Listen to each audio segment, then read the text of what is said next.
What sounded like a good piece of advice until you actually tried it. Company loyalty will pay off in the end. You just need to work hard. Reality, you need good interview skills for promotions and to be willing to change jobs if you're not getting what you want from your current one. The best time to look for a new job is when you don't need one. I was told that it was okay to insert a copper penny into a screw-in fuse box as a temporary solution until replacement fuses could be obtained. That was a terrible mistake. If I hadn't smelled overheating wires in the wall, it would have burned the house down. Anything is a fuse if you believe in yourself.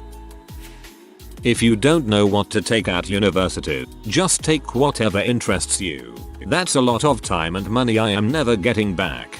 Good advice for electives. You're more likely to get good grades on something that interests you. Get the gen eds covered as a priority, though. My fault for inexperience, I guess, but taking things slow when talking to a girl you like. Being upfront and honest is much better. Hey girl, I gotta be upfront and honest. You got a nice butt and I'd like to screw your brains out. Ha, I'll have to give it a try, I guess. When I was 16 10 years ago, my parents told me to go into everywhere I wanted to get a job, ask for the manager, shake their hand and hand them my resume while introducing myself. 9 places out of 10 told me to apply online. Don't talk to strangers is good advice when you're a kid. It's terrible when you're an adult because now you have no idea how to network with others. You can talk to me about anything. Spoiler alert. No, they can't most of the time. Not their fault per se, but it gets real annoying when people insist I can talk to about any problems I face, then they get defensive when I point out something they don't like. Oh, I am so glad because this has been weighing me down. I am so in love with your 12-year-old. Now, our state allows for marriage at 13 if the parents approve. So I'm hoping that you can talk to your wife and we can get this moving by their next birthday. Go to stores and hand out resumes. Made a day of it. Not a single place I went to took my resume. They all asked that I applied online. When I looked online, none of them had a place where a resume could be submitted. For entry-level stuff and retail, they really don't need a resume. The application is all they really need from you. Live like every day was your last. Great, there goes my savings account. And my son is getting freaked out by my daily farewell speech. Cries on the side of the road. I don't wanna die. I'm so young. It's better to whole but one thing than to half but two things. One of the lessons I'm trying to teach myself is the value of half a job done. I don't do things that need to be done because I was always taught you dang well do it right the first time. If you sweep the floor, it better be completely and totally spotless when you're done. For example. So if I don't have the energy to get into every nook and cranny, I don't sweep. And then my floor gets way grosser than if I'd just done it and done a crappy job. Perfect is the enemy of good. Don't buy a house with fewer than 3 bedrooms. Well, if I didn't, I wouldn't have been able to buy a house at all. One dumbass gets advice from another dumbass. Buddy told me to put the lid on the grill while the lighter fluid was soaking in the coals. When I lit the grill, the fireball burned all the hair on my face and half the hair on my arm off. There are women who pay good money for that service. You should be thankful. Not me, but advice I gave to a friend. Apparently my delivery of said advice did not convey the absolute sarcasm I had intended. He had taken and failed his driving test numerous times. While lamenting his latest failing grade, I tell him next time he should lock the doors and tell the instructor they aren't leaving until he gets a passing grade. In a couple weeks, when he was able to retake it again, he came into lunch saying they had banned him from taking the test for a month after he actually tried it. This is my favorite. XD. I've always thought that do what you love and you'll never work day in your life shtick was balls. It's like setting your favorite song as your alarm. It doesn't make waking up nicer, just makes you hate the song. Go do something you can tolerate, that pays you well enough, and if you're extra lucky leaves you feeling satisfied. I set a song I loved as my ringtone, but I was working a job where any calls I got were a bad thing, so now I don't like the song and it gives me a small buzz of anxiety when I hear it. Some kid in year 5 told me that if you put your head underwater and breathe in with your nose heavily, then your voice will go squeaky like you've just inhaled helium. It didn't work and I almost died. Another person in year 1 said when I asked them how they got their hair curly, said that they got a comb and twisted it round. I tried this and it got stuck. Very stuck. I ended up cutting my hair off and had to get very short hair to hide the fact that I got a massive patch of short hair. I didn't even know it was possible to force your body to inhale underwater. Don't go to bed angry. If I listened to this, I would never go to bed some nights. Sometimes fights just happen because people are tired and irritable. Sleep on it, you'll often forget what you were so angry about last night. If you love them, let them go. If they come back to you, they are yours. This made me normalize toxic relationships where I keep letting abusive people back into my life. Also, theoretically, if you love something or someone, why the heck would you let it go? You keep them safe, you make them happy. Frick letting go.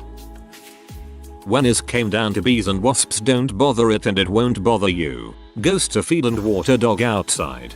Get stung multiple times by wasp.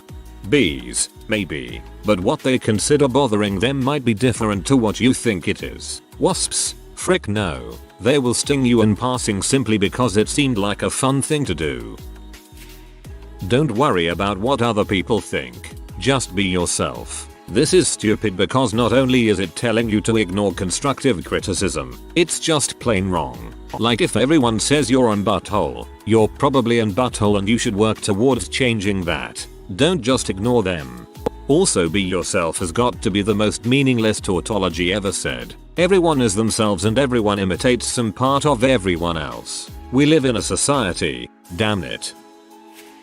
Just move on. I had to confront him, glad I did. It wasn't a picturesque moment. He would have left me disappointed had I been hoping for decency. I only went there to look him in the eye to make sure this old man could see that I wasn't the little kid he had been abusing for all these years anymore. That I knew who he was and wanted him to leave me alone. Long story short, he denied pretty much everything. He even started to rewrite the cornerstones of our sordid history and ended up pulling a knife out on me when I called him on it. Anyway, I called the police. He denied pulling a knife out at first and then ended up telling them he did, but it was because I had threatened his life, which I didn't. Luckily the police managed to obtain the CCTV like I had asked them to and had seen that I had put my hands up and presented my torso for him to stab. I needed to call his bluff. I was 80% sure he wasn't going to do anything with the bleed, but I just had to know how far he was prepared to go. For a second beforehand, but what really felt like ages, I had considered taking his head off cleanly with one right hook, but I remembered he might actually die and I would have spent the rest of my good days left in prison. So I did the opposite. He didn't stab me. He was posturing and thought he could shoo me away in a fit of rage like he did in the old days, only with a blade this time. We'll see if it ends up going to court. At least I have a record of him harassing me now. Would I do it again? Yes, but I'm invested by blood. I needed to know how the story ends. Would I recommend it for someone else? Not unless you really have all your bases covered, and even then there's a razor thin margin of error in dealing with your abusers. There are better ways to move on, especially if you're not related. TLDR, I pity you, Dad. Yeah, it'd be nice if you could just drop horribly painful situations that happen to you like a piece of trash, but it doesn't work that way. If you are bullied, tell it to a teacher, parent, or say something mean back. Nah, you gotta knock them the frick out. Just talk to your supervisor about their behavior, and they use that discussion to become even more toxic, and even when you admit you don't think you can bring their problems up with them, and they say that's not okay and that they'll work on it, they become even more toxic. I love workplaces that insist you talk to the supervisor first when said supervisor is the problem in the first place. Never go to bed angry. Sometimes, what you're fighting about is dumb and not worth the time and energy to hash it out. Sometimes, you just need to go to sleep and wake up in a better mood tomorrow. A friend of mine said the best relationship advice she ever got was don't have any serious conversations with your spouse after 10 PM. I think it's excellent advice. It's worked well for my friend and her husband.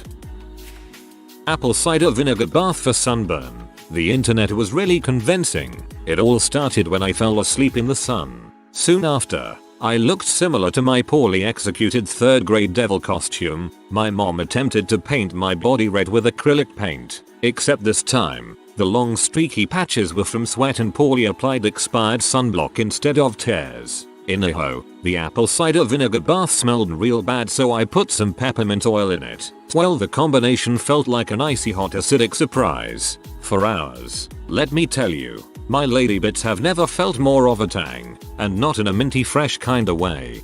Ginger here. Ocean potion ice is what you want. Far better than regular aloe. When I was driving up to a local skiing range with my friends and his parents, couple hours away, I get carsick on the way up and I asked my friend where I should throw up. He thought I was joking and said out the window. In the next few seconds I unroll the window and throw up out of it. It got all over our car and the one behind us. My friend's dad didn't really care too much, he thought it was mostly funny. Better on the car than in the car. Take the high road. Great advice for many situations but awful for others. Sometimes you need to set boundaries and speak your mind. Sometimes petty wins. You have to gauge what works for what situation. Just ask them out. The worst thing they can say is no. Actually, the worst thing they could say is I don't really find you attractive at all. I think we should stop being friends. On one hand, bullet dodge, but on the other, she was fun to hang out with. I mean, personally I would rather take that than be constantly around her while liking her a lot yet not being together. Saves you a lot of stress, bad feelings in the long run. If you put out positive energy, the universe will reward you. Take these clay pills. Antacids are bad for you. Don't use microwaves, they'll give you cancer. Smoking a cigarette. Not showing when something is bothering me. People can't tell when I'm upset with something they're doing, and they continue to do it until eventually I explode and yell at them. I was always told not to show when something bothers me, and it's kind of made me into a horrible person. Just be yourself. Sometimes who you are is crap. You should be thin to change the negative parts of your personality. Be the better person and don't answer back. If you do this, revenge will be the only thing in your mind. I was bullied and I just kept my mouth shut. Worst thing, I don't answer back. It's a self-defense mechanism. All my goals are about revenge because of this. I'm too timid. I've been a pushover. I hate it. I hate my life. My wife read a book about money management. In this book, it said that instead of carrying credit card debt and having money in a savings account not making money, take the savings and pay off the credit cards, which will lower how much you pay in interest costs. Makes sense. Unfortunately, right after that, we had water flood our living room and very little savings to fall back on. Whoops. Though in theory you should have had some free credit space to work with instead. If your dog is experiencing stomach or digestion distress, feed him canned pumpkin. Not even Stanley Steamer could fix our carpet. LOL, been there. Usually that's for constipation and use only like a tablespoon. My mom was always the type to tell me to play hard to get with men. Guess what? Not only does that not work, but it's exhausting and ruins your chances at dating potentially good guys. Only took me once to realize that advice is lame as crap.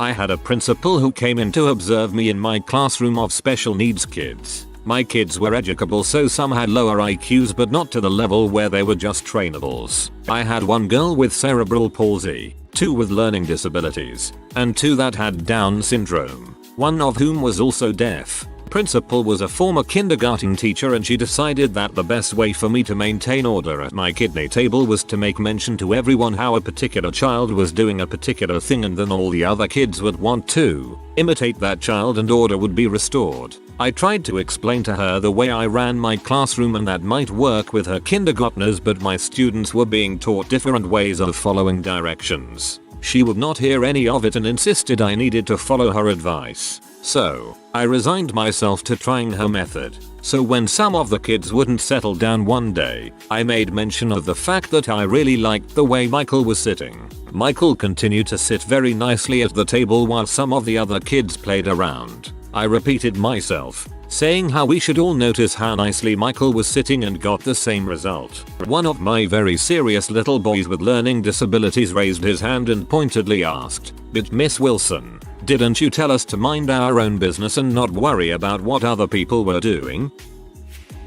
Do what you want and you will never work a day in your life. Technically correct, but probably not what you want. Better advice is to do what you are relatively good at, can do without getting bored, and which is actually in demand. There was a life hack posted a while back that said rocking back and forth on the toilet makes it easier to crap. So here I am, rocking back and forth, swinging a jookie halfway out of my butt, feeling like an absolute insane person. If you are new to the channel, you can subscribe. I publish new videos every day. Until then, check another video.